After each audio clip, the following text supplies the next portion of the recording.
La vente à la sauvette pratiquée par les vendeurs de l'échangeur de Godomé est une forme de commerce qui suscite autant d'attention que de controverses. Pour ces vendeurs, ce choix est souvent une question de suivi économique, mais aussi une façon de tirer profit des opportunités inexistantes dans le circuit du commerce traditionnel.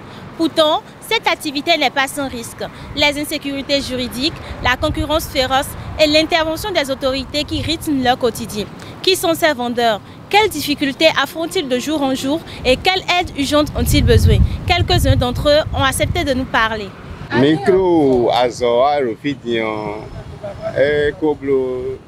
Je travaille ici depuis 3 ans. Notre plus grande difficulté, c'est la mévente.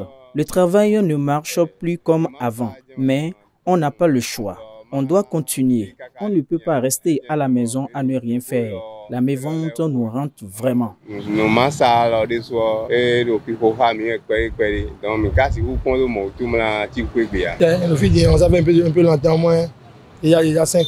suis là depuis 5 ans. Oui, on vend ici, mais on n'a pas la paix. Avant, on était au bord de la route, mais on nous a chassés. Maintenant, on est rentré dans les maisons. Mais même là, les policiers nous dérangent. Les affaires ne marchent plus. Avant, on vendait petit à petit. Mais aujourd'hui, si tu vends 1 ou 2 articles, c'est déjà beaucoup. Les clients se plaignent des prix.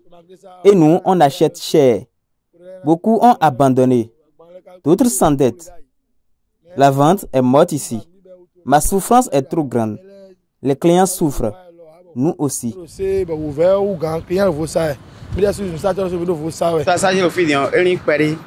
J'ai commencé dans la friperie il y a longtemps. J'avais même une boutique à Misebo. Mais avec les loyers chers et le marché qui ne marchait plus, j'ai tout abandonné pour vendre au bord de la route. Depuis 2017, c'est comme ça. Et on souffre énormément. On achète des habits de premier choix à 1200 francs la pièce et on doit en prendre 100 pour faire du gros.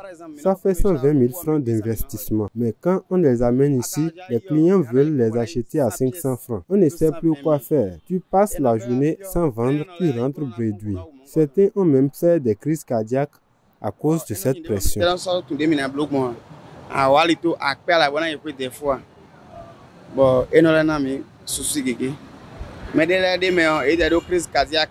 Ils évoquent les soutiens immédiats dont ils ont besoin pour améliorer leurs conditions de vente et de vie. Ce qu'on veut, c'est qu'on nous dise où rester pour avoir la paix. Pour qu'on n'ait plus peur quand on sort travailler. Même dans les maisons, on nous dérange. Les policiers viennent. On doit ramasser nos affaires en vitesse. C'est épuisant.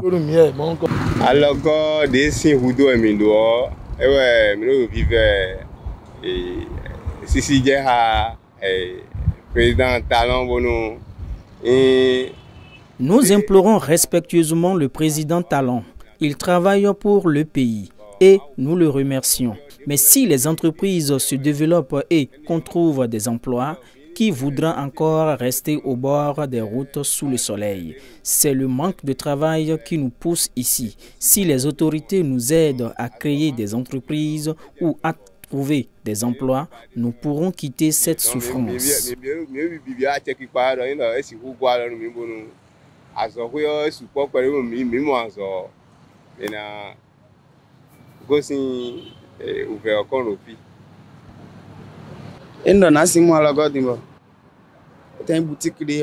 je pouvais avoir de l'aide, ne serait-ce qu'une boutique, ce serait déjà énorme. Ou alors un emploi stable. Je quitterais ce commerce. Le problème, c'est que je n'ai pas de formation, mais je suis motivé. Si on m'apprenait un métier, je suis sûr que je réussirais. Donc, c'est un peu ça. Ce que nous avons découvert ici va bien au-delà du fait commercial. C'est tout un écosystème de suivi qui s'est organisé avec ses codes, ses solidarités, mais aussi ses souffrances. Alors que Cotonou se modernise, ces vendeurs incarnent une contradiction indispensable à l'économie locale, mais tolérée plutôt que reconnue. La balle est désormais dans le camp des décideurs, expulsion ou régularisation, aménagement ou laisser-faire. Une chose sûre, le carrefour de Godomé est bien plus qu'un nœud routier. C'est le carrefour de vie entière. De notre côté, nous continuerons à suivre ce dossier de près.